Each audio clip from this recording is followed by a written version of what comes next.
বন্ধুরা, সামনেই তো জামাই ষষ্ঠী। জামাইয়ের পাতে যদি আমের এরকম ঠান্ডা লোভনীয় পদ থাকে তাহলে মন্দ হয় না।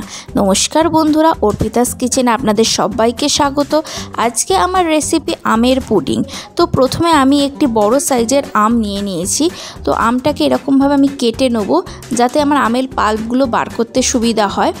তো দেখুন, আমগুলোকে আমি এইভাবে কেটে নিয়েছি, একটু ডিজাইন করে কেটেছি আর সেটা আপনাদের দেখাচ্ছি। আর আমি এখন একটা চামচের সাহায্যে এই আমের পাল্পগুলোকে বার করে নেব। নিয়ে একটা মিক্সার গ্রাইন্ডারে সব আমের পাল্পগুলো দিয়ে দেবো।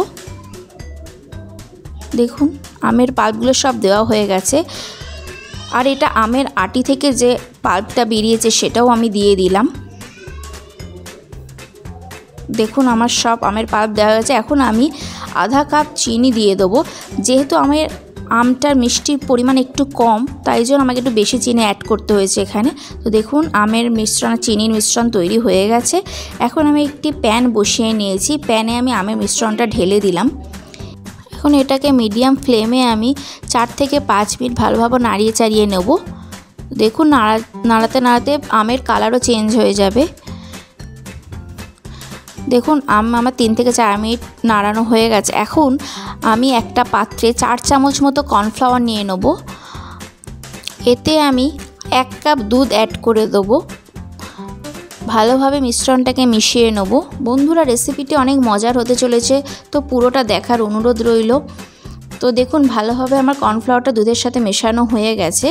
এখন আমি এটাকে তুলে রেখে দেবো। এখন প্যানের কাছে চলে গেলাম। দেখুন, এখন অল্প করে আমি কর্নফ্লাওয়ারের মিশ্রণটা আমের মিশ্রণে অ্যাড করব। একসাথে সব দুধ আমি এখন ঢালবো না, তাহলে একটা আমের সাথে কর্নফ্লাওয়ারের মিশে একটা লাম্পস তৈরি হয়ে যাবে। ওই জন্য আমি 3 ভাগে এটাকে ঢালতে হবে। দেখুন, আবারও আমি দিলাম দুধটা, দিয়ে ভালোভাবে স্প্যাচুলার সাথে নাড়িয়ে নেব। এখন আমি ফ্লেমটাকে অন করে দিলাম।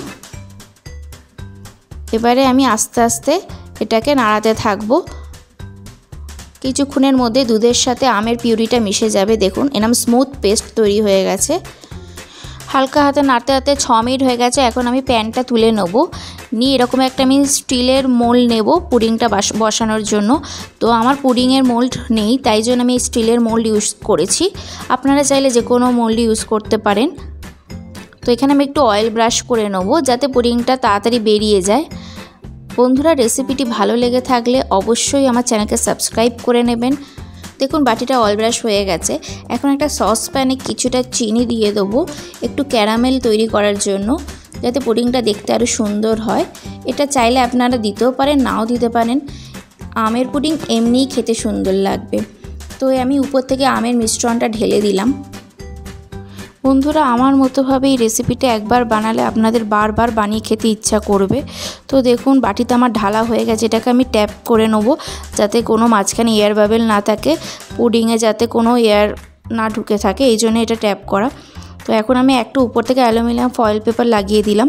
এটাকে আমি ফ্রিজে স্টোর করব 4 ঘন্টার জন্য। দেখুন বন্ধুরা, 4 ঘন্টা হয়ে গেছে। আমি ফ্রিজ থেকে বাটিটা নিয়ে এসেছি।